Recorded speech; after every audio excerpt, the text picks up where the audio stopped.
Dia membawa susu bubuk dicampur obat tidur. Panaskan, lalu berikan pada bayi Anda. Karena terburu-buru untuk berkencan dengan pacarnya, tidak nyaman membawa anak-anaknya. Wanita itu tidak tahu. Meski suaminya terlihat jujur dan tertutup, dia sangat kejam. Akhir dari film ini akan membuat Anda memuji. Ketika wanita dan pacarnya sedang berkencan, suaminya pulang. Pria itu adalah Seo Mingki. Dia melihat susu bayi saya ada semut, jadi dia mengambil botol susu untuk memeriksanya. Di dalamnya penuh semut. Mingki berlari ke bayi itu. Dia menyentuh dahi putrinya dan melihat bahwa dia demam. Mingki membawa putrinya ke rumah sakit. Saat dokter memberikan bayinya air, Mingki menangis terseduh-seduh.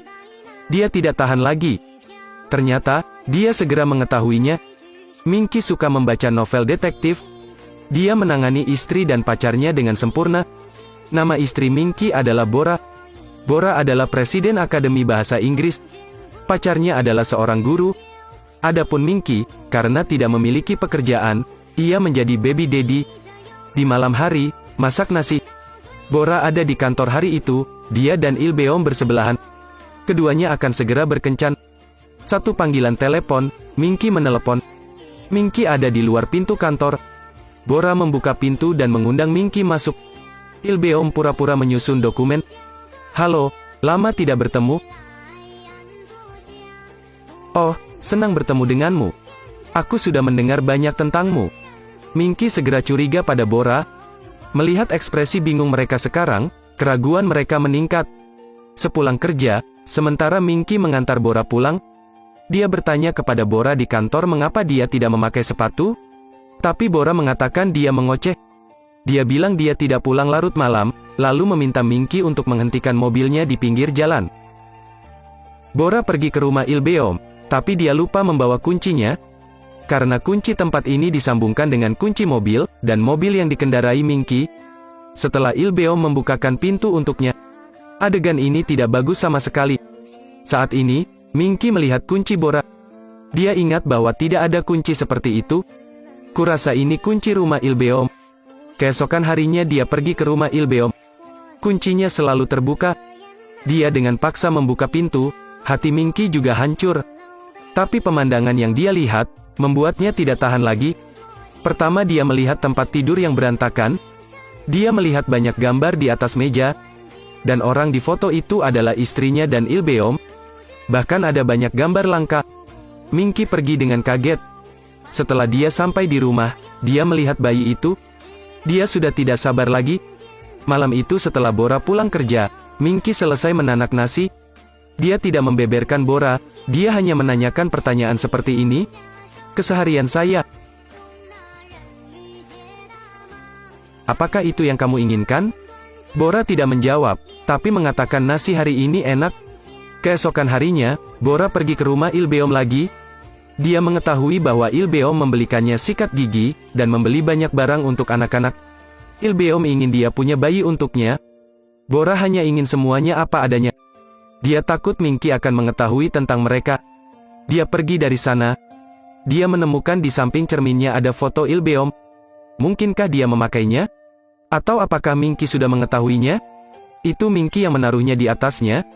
Dia ingin memberi istrinya kesempatan. Bora memutuskan untuk tidak bergaul dengan Il Beom lagi. Dia membersihkan rumah untuk pertama kalinya, dan aktif memasak. Mingki menatap Bora, ia merasa ada yang tidak beres dengan Bora hari ini. Nanti, saat makan, Bora mengucapkan beberapa patah kata padanya. Kamu sedikit stres akhir-akhir ini, bukan? Ada begitu banyak yang terjadi di kepalaku. Tapi tidak apa-apa sekarang. Semuanya sudah teratasi. Kakak. Aku harap kamu akan menjadi ibu yang baik. Mingki pun mengira Bora sudah berubah. Sepertinya fotonya berhasil. Tapi telepon rumah berdering lagi. Mingki tidak melihat ada yang berkata apa-apa. Bora tahu itu pasti Il Beom yang menelepon. Dia memberitahu Mingki bahwa mobilnya mogok, lalu memintanya untuk membawa mobil itu untuk diperbaiki. Mingki pergi, telepon berdering lagi. Bora menjawab telepon. Il Beom berkata dia ingin bertemu dengannya. Bora bilang jangan bertemu lagi. Tapi Il Beom mengancamnya, mengatakan bahwa dia sudah sampai di depan pintunya. Bora takut Minky akan melihatnya, jadi dia meminta Il-beom pergi ke kafe terdekat untuk menunggunya. Tapi bayinya belum tidur, dan Minky tidak ada di rumah. Bora menemukan obat tidur di dalam rumah dan mencampurkannya ke dalam susu. Bahkan jika ada semut di dalam susu, dia tidak menyadarinya. Kemudian dia memberi makan bayi itu dengan susu. Sebelum meminum semua susu, bayi itu tertidur. Setelah dia pergi ke kafe, Bora ingin menjelaskan pada Il-beom bahwa dia tidak ingin bersamanya lagi. Tapi dia terlalu sederhana. Bagaimana bisa dihentikan? Dua orang sedang minum di bar. Tak lama kemudian, Minky pulang. Bora tidak ada di rumah, dan melihat semut di dalam botol susu. Dia berlari ke tempat tidur bayi dan menemukan bahwa putrinya demam tinggi. Minky membawa putrinya ke rumah sakit. Kata dokter bayinya diberi obat tidur, dan juga infeksi bakteri. Dan saat ini, Bora dan Il-beom banyak minum alkohol. Il-beom menggendong Bora kembali dan bahkan pergi ke rumah Bora.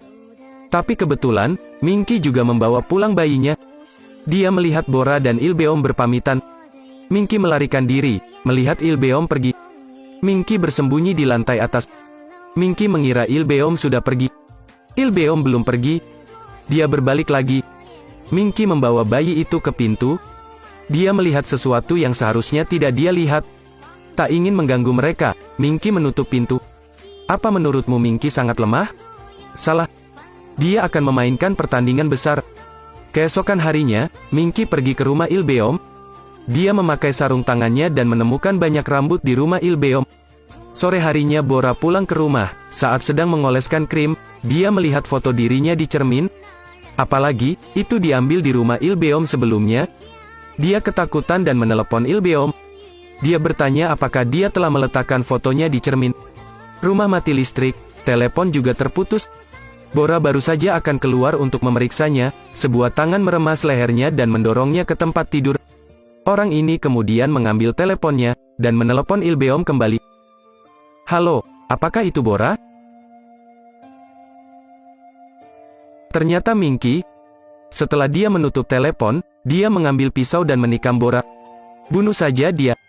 Dia mengeluarkan rambut yang dia temukan di rumah Il-beom, dan membiarkan rambutnya jatuh di tubuh Bora. Lalu ambil handuk berdarah. Dia juga sengaja meninggalkan kunci di pintu, dan menyeka sidik jari di kunci. Minky baru saja turun, saat Il-beom bergegas ke sana.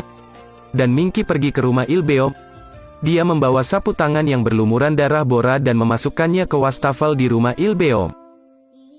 Minky naik kereta ke kota lain.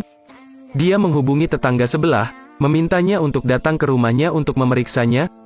Karena dia tidak bisa menghubungi Bora. Tetangga melihat tubuh Bora. Polisi telah menutup tempat itu. Minky menunjukkan ekspresi yang sangat tergesa-gesa.